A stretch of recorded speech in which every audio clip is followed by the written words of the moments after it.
morning, everyone. Welcome and thank you for being part of this WorkSafe webinar today as part of the 2021 Health and Safety Month. It is great to have you with us. My name is Cameron Ling and I'll be your host for this session today. Now, while our program of sessions are virtual, we still have the same aims of Health and Safety Month that we do every single year, and that is to keep you up to date. The theme of this year is you learn something new every day. We've got two very interesting sessions today based around systems thinking and how it can be used to practically mitigate health and safety risks in workplaces. This webinar, Systems Thinking Incident Review, highlights FIRES as an incident investigation tool used to review incidents sustained through patient handling. It's now been extended into a digital application of the tool known as the Systems Thinking Incident Review, which we're going to refer to from now on as STIR, that will investigate all injuries, not just patient handling, across the healthcare and social assistance sector. In this session, we're going to be joined by Associate Professor Sharon Newnham. Good morning, Sharon. Good morning.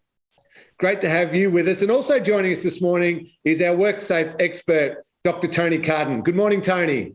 Good morning, Cameron. It is great to have both of you with us. I'm going to start with you, Sharon, if that is okay, and a bit of a brief introduction about your fascinating work just before I get to the first question.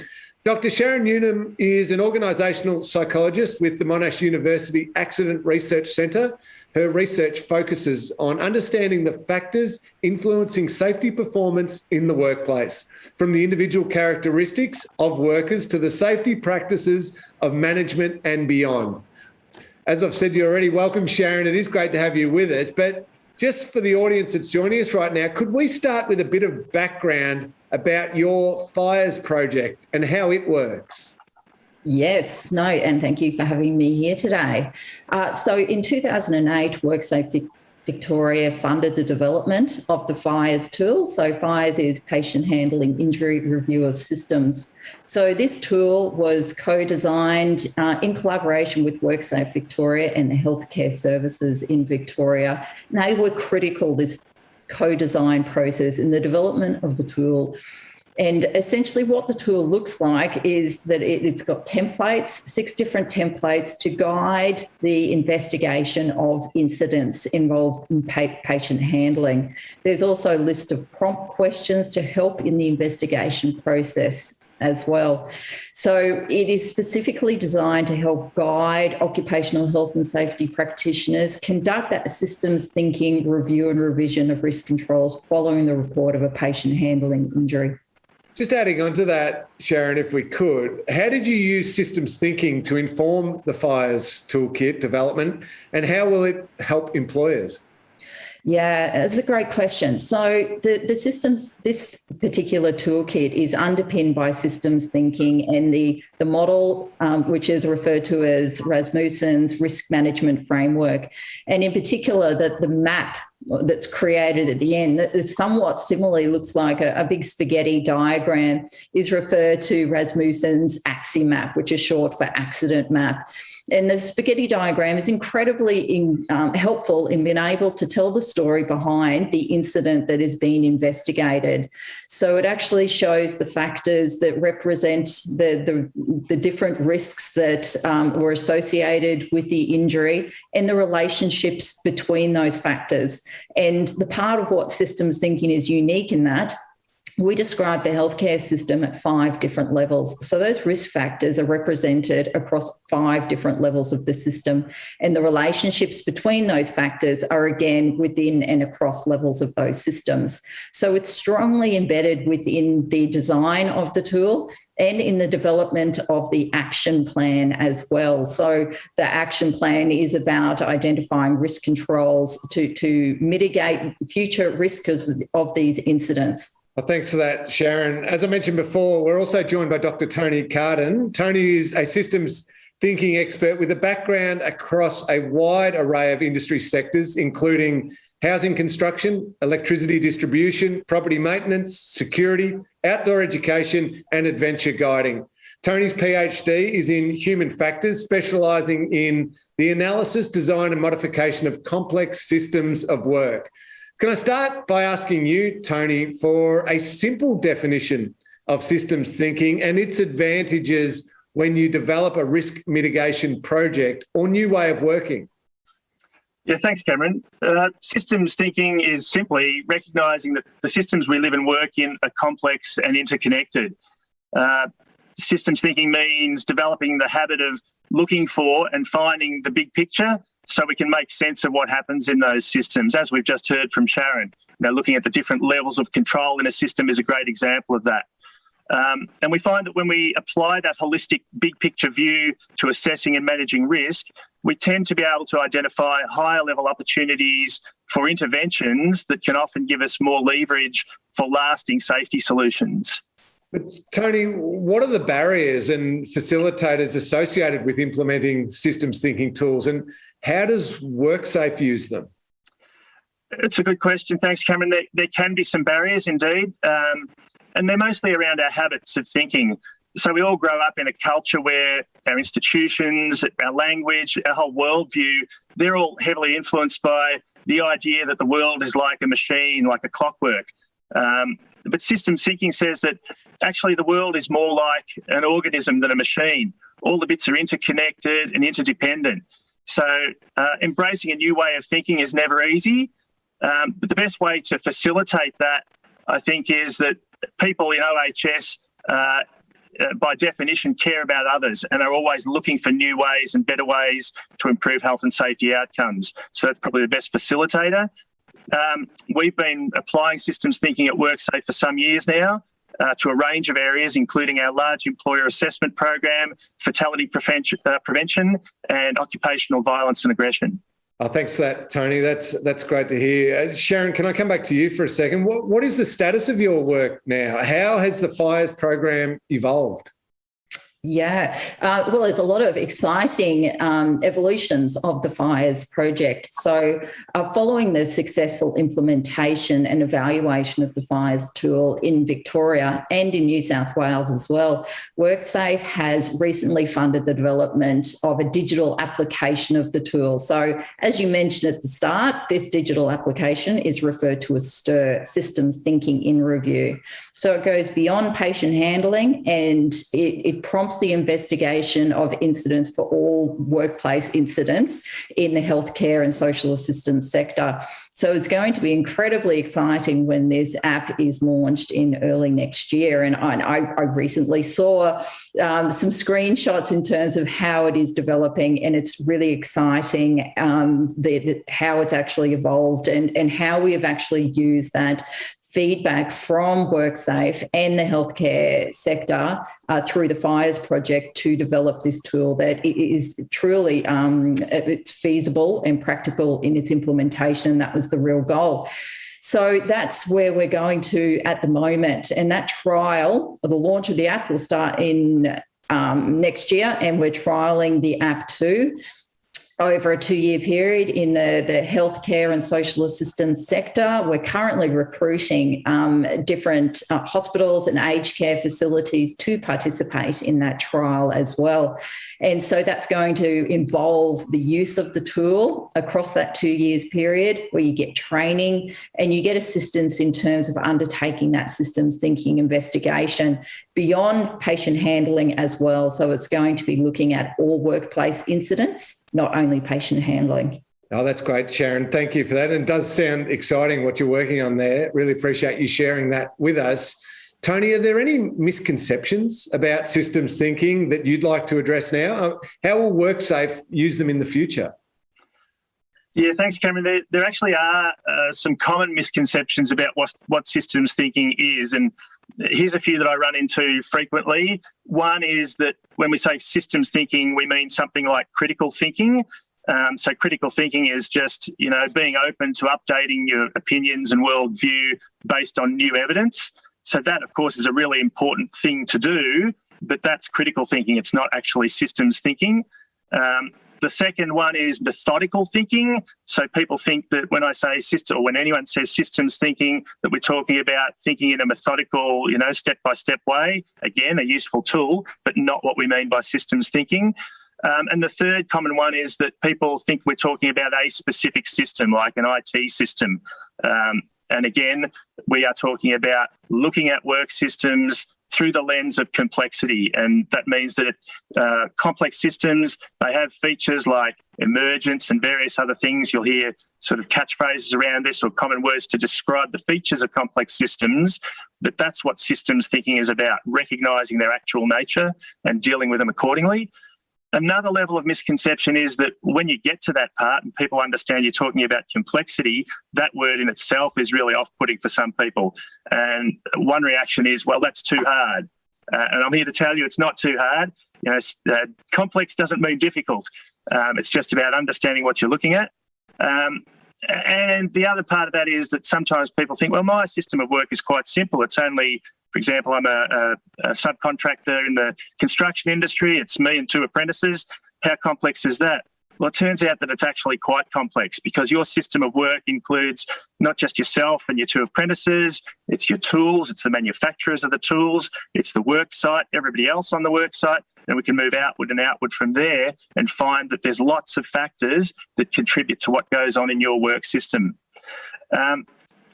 It does take some effort to learn systems thinking methods. Another barrier is that sometimes workers think that systemic change is just not possible, that what's the point of identifying these things, you know, at those layers outward in the system because I don't have any control.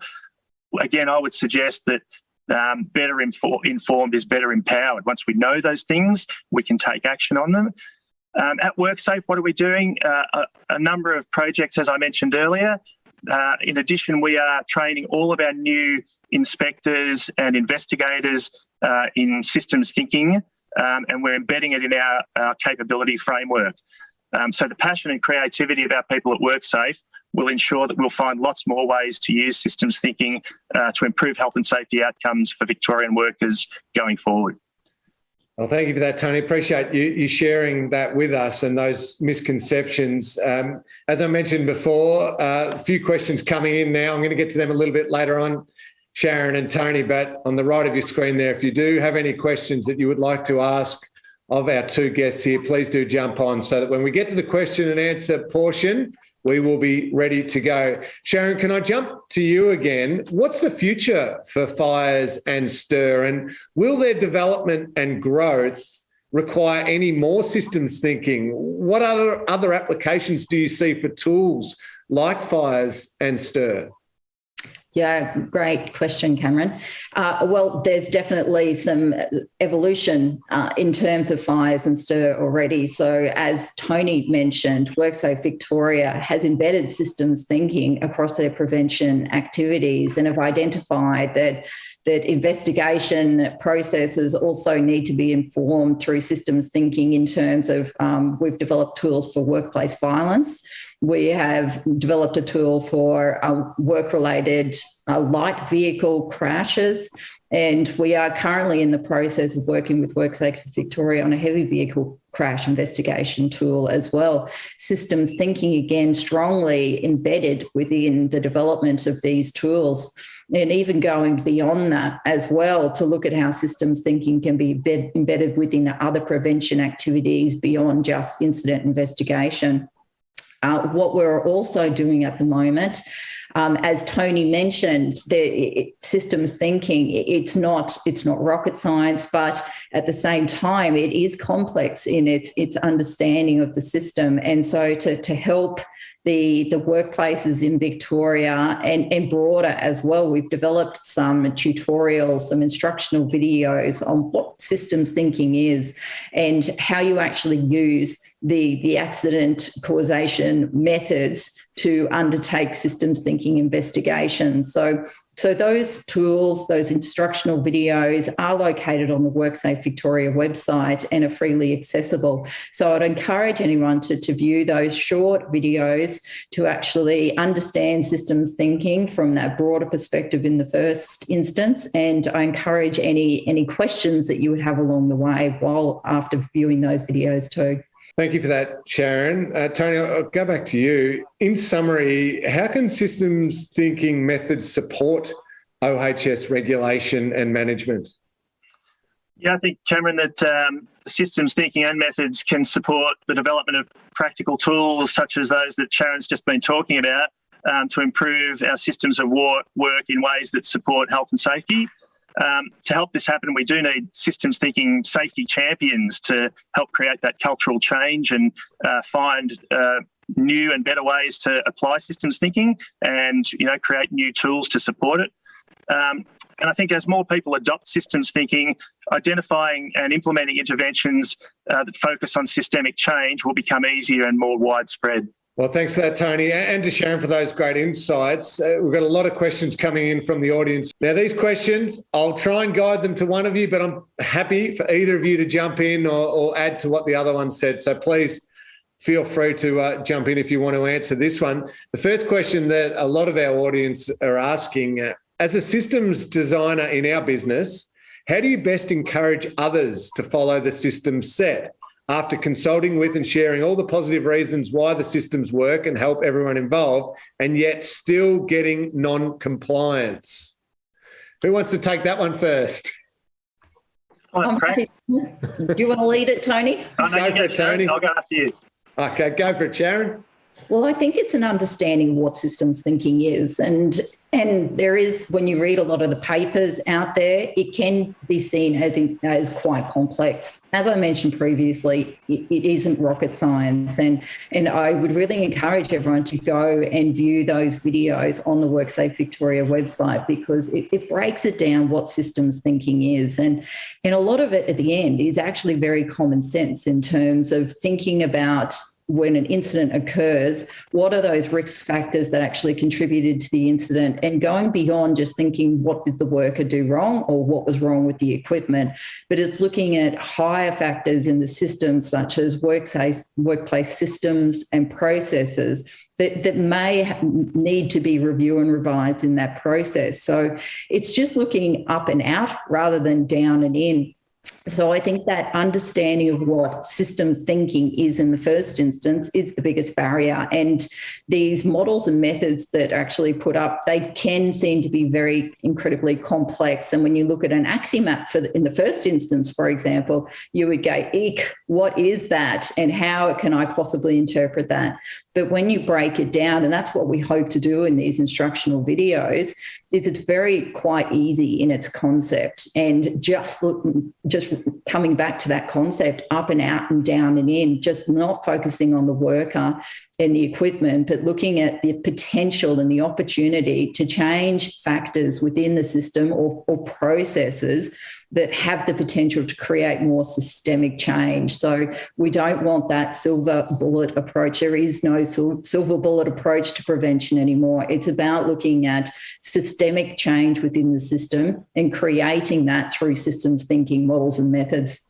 Tony, would you have anything to add to that one? Just a quick thing to add. I think Sharon's covered it really well. If I heard the question correctly, it sounds like the questioner is talking about a specific IT system that's been implemented, or perhaps an administrative system that's been implemented. Apologies if I've got that wrong. But if that's correct, then systems thinking from our perspective, from a human factors and ergonomics perspective, the system we're talking about includes the people.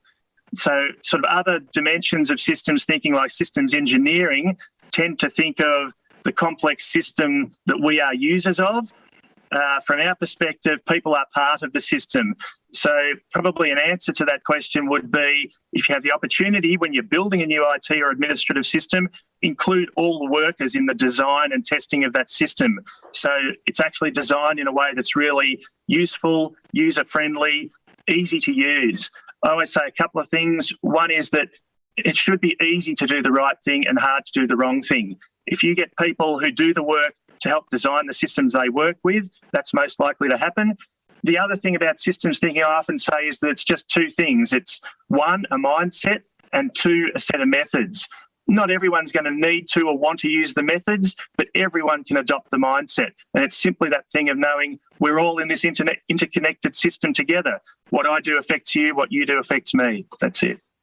Yeah, great. Thank you for that, Tony. Next question. I'll put this one to you, Sharon. I think it's more towards what you've been talking about today. And a number of people have asked this question. How do you participate in the FIRES app trial? Oh, I love that question. Absolutely. Yes. Well, there is some information on the website regarding participation. My contact details probably are the best way to actually indicate your interest. So my contact details will be available following this webinar. I would highly encourage you, please contact me. Given the current restrictions and the pressures placed on healthcare and aged care at the moment, recruitment has been challenging across across Victoria.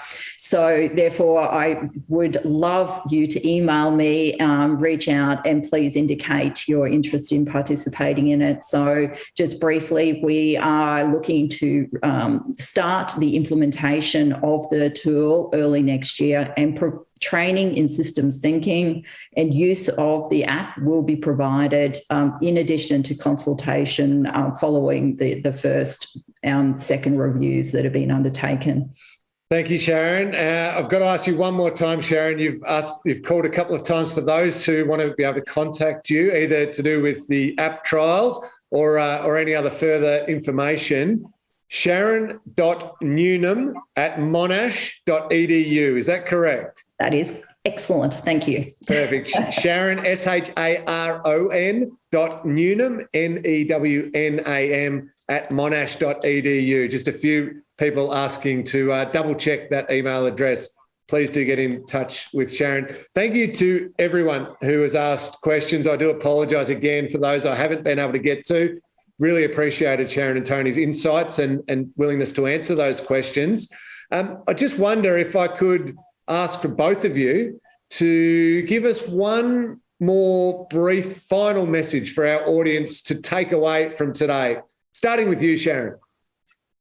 I think the biggest takeaway from today is that understanding of what systems thinking is.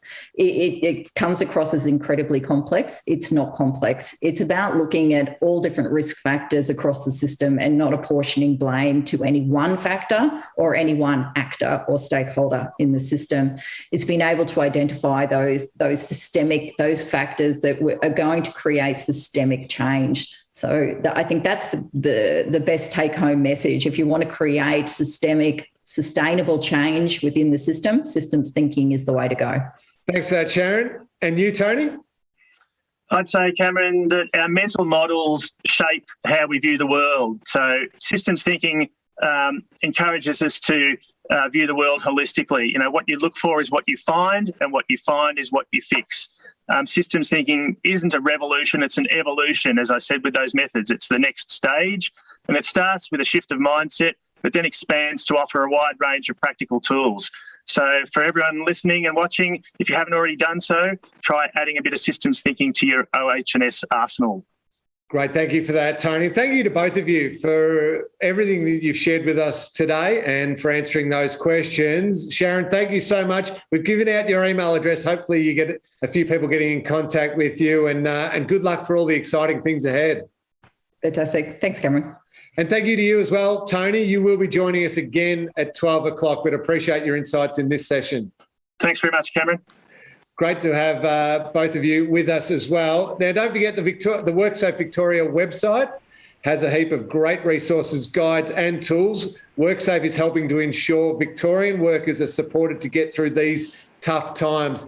Systems thinking, as both of our panellists have just spoken about, can play a very valuable role in identifying hazard types to mitigate workplace health and safety risks. That finishes up this webinar today. We hope that you have found it an interesting and informative session. Just a point to remember as well, if you've got something urgent that you need to discuss, there is the WorkSafe advisory line and emergency line. So please jump on those. We're going to make a note on your screen shortly, a list of all the contacts that we've talked about today that you may find helpful. If you have any requests for further information, please do get in touch with us. Thank you so much for tuning in today. All the best.